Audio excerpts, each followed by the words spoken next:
सासानी साम्राज्य 224 से लेकर 651 ईस्वी तक एक बड़ा प्राचीन ईरानी साम्राज्य था जो अपने समय में पश्चिमी एशिया का एक शक्तिशाली केंद्र था। इस्लाम से पहले यह साम्राज्य पश्चिम एशिया, मध्य एशिया और अरब प्रायद्वीप के कुछ हिस्सों पर शासन करता था। 7वीं सदी में इस्लाम के आने के समय सासानी साम्राज्य एक लंबे समय तक चलने वाले युद्ध में उलझा रहा था। बिजाटिन साम्राज्य के साथ हो रहा था।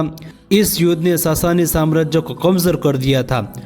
632 ईस्वी में पैगंबर मोहम्मद मुस्तफ़ा सल्लल्लाहु ताला अलैहि वसल्लम की मृत्यु के बाद इस्लामिक सेना यानी खिलाफत राशिदिया ने तेजी से अरब से बाहर निकले। 632 से 651 ईस्वी के बीच इस्लामिक सेना ने सासानी साम्राज्य को हराकर उसके बहुत सारे इलाकों पर कब्जा कर लिया। कादिसिया और नहावंद की लड़ाइयाँ इस्लामिक दुनिया की बड़ी जीत थी। इन जीतों के बाद सासानी साम्राज्य का खात्मा हो गया और इसके इलाकों पर इस्लामी क्रांति शुरू हुआ। सासानी साम्राज्य का सीरिया पर सीधे शासन नहीं था, लेकिन 6वीं और 7वीं सदी में सासानियों ने बिजाटिन साम्राज्य के साथ युद्ध के दौरान टेम्परेरी रूप से सीरिया पर कब्जा किया। 610 से लेकर 630 तक के बीच सासानी बिजाटिन युद्ध के दौरान सासानी सेना ने दमिश्क और यरूशलेम सहित कई इलाकों पर कब्जा किया। हालांकि जल्द ही ये इलाके बिजाटिन राजा के पास वापस चले गया। फिर दौर आया इस्लामिक खिलाफत का। हज़रत उमर के वक्त ये यहाँ पर अरब से फौज भेजी गई। उसमें गवर्नर थे खालिद बिन वलीद।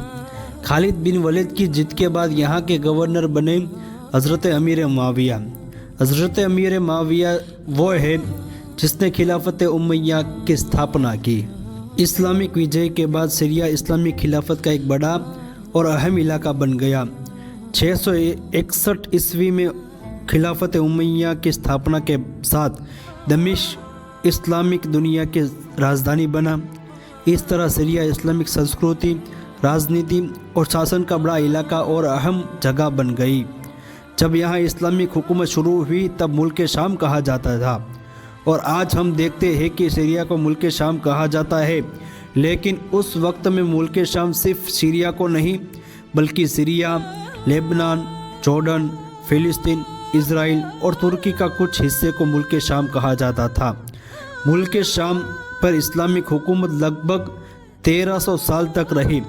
हालांकि इसको चलाने वाले समय समय पर बदलते रहे। किन किन ने कितने कितने साल हुकूमत की, सब आपको विस्तार से बताएंगे।